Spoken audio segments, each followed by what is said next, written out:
In the last video, we talked about ionization energy, or the energy required to remove an electron, and we saw the general trend in the periodic table that, when you're in the bottom left-hand side, close to cesium, cesium really wants to give up electrons. It's a big atom. It only has one extra electron in its 6 shell. It can just give it up, and then it'll have 5 complete shells. So it really wants to give it away, so it requires very little energy to ionize. On the complete other side of the spectrum, helium requires a lot of energy to ionize. It's very happy. It has a full shell at the first shell. It's a very small atom. The electrons are very close to the proton, so the Coulomb force is super duper duper strong. So it takes a lot of energy to remove that incremental electron. We learned that. And the one thing I want to cover before moving on to other types of trends or properties amongst the different atoms is the idea of a second ionization energy.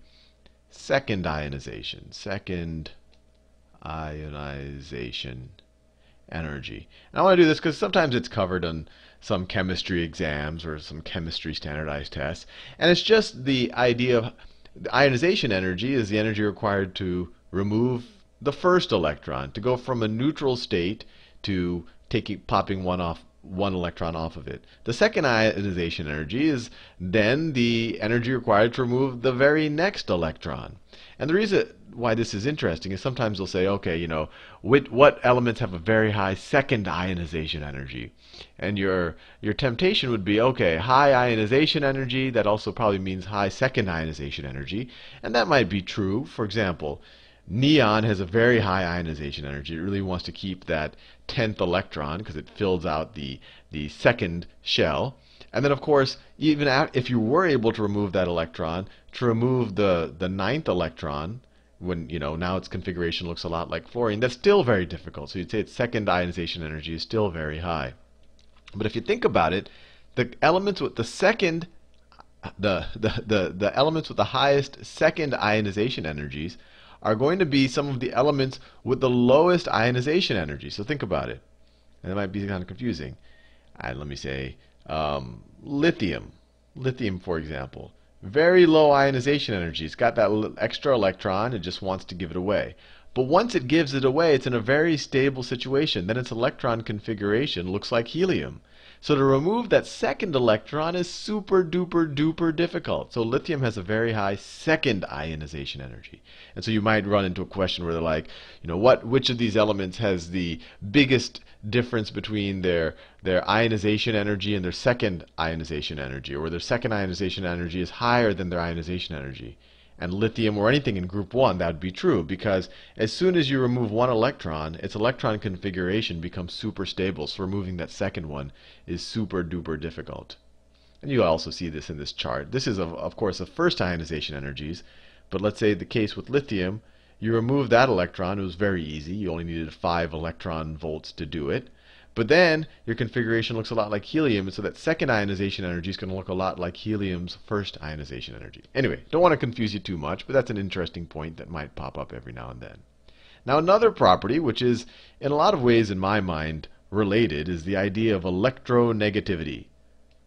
Electronegativity.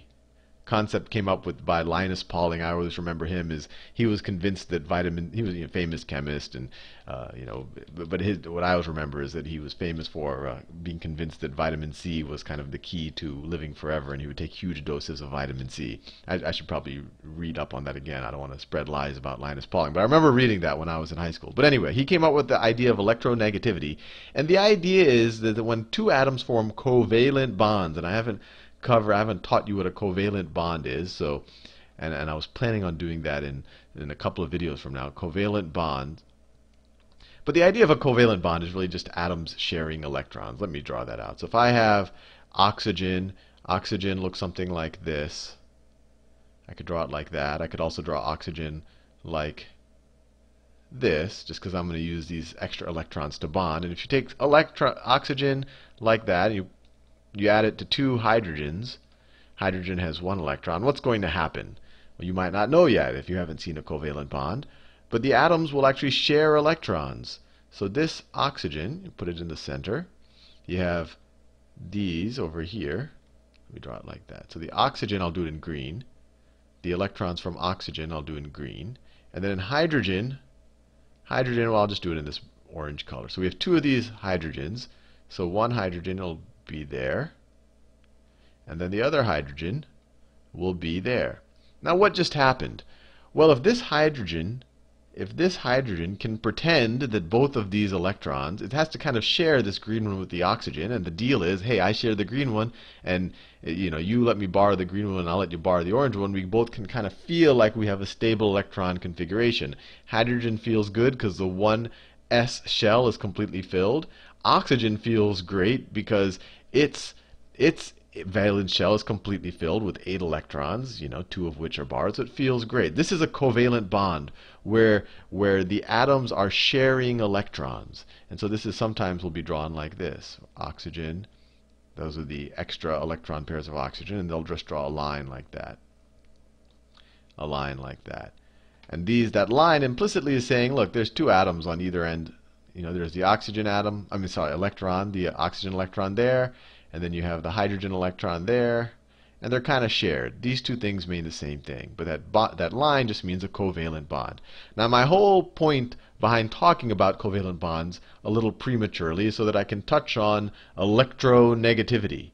And the idea that Linus Pauling came up with is that in these covalent bonds, the sharing is not equal. That some of the atoms will hog the electrons a little more. So in this case, oxygen, we learned about oxygen. Oxygen's way over here. It loves to grab electrons because it's it has a very high ionization energy. It's only 2 away from having an electron configuration similar to neon and being super duper happy. So oxygen loves electrons. Hydrogen's a little bit here or there. It could gain an electron and then it'll have a stable 1s orbital, or it could lose an electron and it'll essentially just turn into a positive ion. It can go either way. So it's a little bit more ambivalent about which what happens relative to the electrons. But oxygen really wants the electrons so that it can get completed. So in this relationship between oxygen and hydrogen, oxygen is more electronegative. It's more electronegative, which means it kind of hogs the electrons a little bit more. So if you were to draw this relationship here, it might look something, if you were to draw this bond, and this is all abstract, and maybe you would draw it that it would be a little bit heavier on that side, and this is not really at all a convention, but I just made that up. Or if you just drew the hydrogen and the oxygen part of it, maybe the electrons spend most of their time around, if this is a probability distribution, and less of their time around hydrogen, and that would be true for the other hydrogen. They spend less of their time around the hydrogen, a lot more of their time around the oxygen. The idea of electronegativity is just that one atom is going to hog the electrons more when you form a covalent bond. Now, if we wanted to figure out the trend of electronegativity on the periodic table, what do you think is going to happen? Which elements are likely to hog electrons? Well, the ones that love electrons, the ones that it's very hard to take electrons away from them, the ones that are so close to they're super close to completing a full 8 valence electrons in their outermost shell. So the most electronegative atoms are going to be right here. They're going to be the halogens, especially the fluorine, because the small ones are going to be, they want the electrons even more because they're a small atom. The electrons are going to get closer to the nucleus. And the reason why I'm not talking about the noble gases here is because these don't form covalent bonds. They're always happy. They're just they're all these inert gases. Inert just means that they don't do anything. A similar word is inertia. Inertia means the tendency to want to stay at rest, not do anything, or stay in motion. But I won't go into that too much. But these are inert. They don't do anything. So these guys react. They form covalent bonds up here, and when they form covalent bonds, they hog the atoms. Likewise, when these guys down here form covalent bonds, they're like, you know what? You can have the atoms. I don't need them. I'm actually happier without them altogether. In fact, sometimes these guys actually just give away the atom. They don't even form a covalent bond. It's called an ionic bond. We'll talk about that in the next video. But as you can see, the trend is the same as it is for for ionization energy. These guys, a lot of energy required to remove an electron, and that's because they love electrons. So these guys are also very electronegative. They're going to hog the electrons in a covalent bond. These guys, very low ionization energy, very easy to take an electron away from them. And that's why they have very low electronegativity. They're very unlikely to hog an electron in a bond. Now, the other trend that some people sometimes talk about is the metallic nature of the element. Metallic nature. Metallic nature of an element. And so, there's a lot of things that, in my mind, I imagine when someone talks about metallic nature, I imagine it should conduct electricity, it should be shiny, it should be malleable, and I can kind of bend it without it cracking. That's how I imagine metallic nature. But when people talk about it in chemistry, they're really just talking about a willingness to give away electrons. That's metallic nature, and that is important. If you talk about something that's going to conduct electricity or be malleable or have kind of have this kind of sea of electrons available that the atoms can sit in. But the same trend, which atoms are very likely to give away electrons? Well, the bottom left, right? As you go down, the atom gets bigger, so the electrons are further away from the nucleus. So the nuclear force is, or the Coulomb force is weaker, so those electrons are more weakly bound. And also, if you just have one extra electron here or two extra electrons there in your outermost shell, you're just like, hey, let me get rid of them, and then I'll have a complete outer shell. So these guys want to give away electrons, so they have a very high metallic nature. These guys want to keep electrons, so they want to take more, so they have a very low metallic nature. In fact, these are completely non-metallic in any way. And and if you were to say within a group, the trend, I did the diagonal, but that's in general true, is that the further you go down a group, the size of the atom is increasing, and the outer electrons are further from the nucleus. So the electron force is going to be weaker, or the Coulomb force is going to be weaker. So you're more likely to give away electrons. So your metallic nature will increase as you go down, and your metallic nature will increase as you go to the left. Because when you only have a couple of electrons in your outermost shell, you want to give them away. So metallic nature, it goes in the opposite direction, goes like that. But for the same reason. These guys love to hog electrons. These guys love to give them away. Right? So ionization energy increased to the top right. Electronegativity increased to the top right. Metallic nature increased to the bottom left. The last trend we could talk about is just atomic radius. Atomic radius. And there's a lot of different ways to actually measure this. And there's no one best way, because obviously we already talked about it. An atom doesn't have a fixed radius. The electron could show up pretty much anywhere. So you could just kind of do a hard boundary. Okay, 90% chance of finding the electron. That's your sphere of the atom. Or you could say, okay, if this atom bonds with another atom, what is half the distance between the two nucleuses, right? If you make a bond like that, then you could call this is the distance between the two nucleuses, and then you could say the atomic radius is that. So there's a lot of ways, but I think you get the general idea. It's just the size of the atom.